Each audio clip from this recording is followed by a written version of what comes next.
Welcome to MK Academy. In this video, we will learn about independent and dependent variables. उससे पहले हम बात करेंगे वैल्यूज या इमेजेस और फ्री इमेजेस की.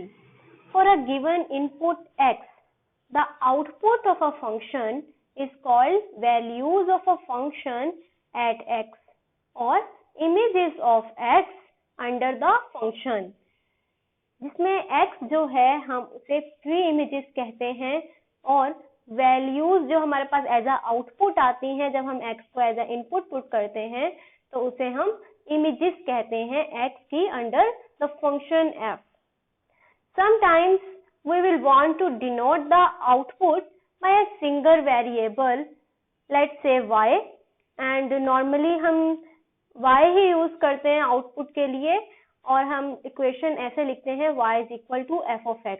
ये शो करता है कि x is a function of y, यानी कि x की वैल्यूज जैसे जैसे हम चेंज करेंगे हमें y की वैल्यूज मिलती जाएंगी. x हम एज अ इनपुट लेंगे और y आउटपुट हमें मिलता जाएगा. x जो हम इनपुट ले रहे हैं वो हम अपनी मर्जी से ऐड कर रहे हैं. It is not depend on anything. ठीक है, तो x को हम कहते हैं इंडिपेंडेंट वेरिएबल या फिर आर्ग्यूमेंट और y जो है ये x पे डिपेंड कर रहा है, इसीलिए हम इसे कहते हैं डिपेंडेंट वेरिएबल. ओके, जब हम ग्राफ ड्रॉ करते हैं तो हम जो डिपेंडेंट वेरिएबल है उसे हम y एक्सिस पे लेते हैं और जब इंडिपेंडेंट वेरिएबल है उसे हम x एक्सिस पे लेते हैं.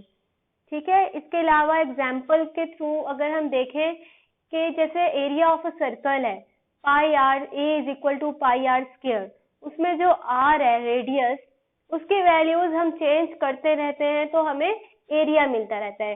तो आर जो है वो इंडिपेंडेंट वेरिएबल है जबकि हमारे पास जो एरिया है वो रेडियस पे डिपेंड कर रहा है, इसलिए जो ए है वो डिपेंडेंट वेरिएबल को शो करता है.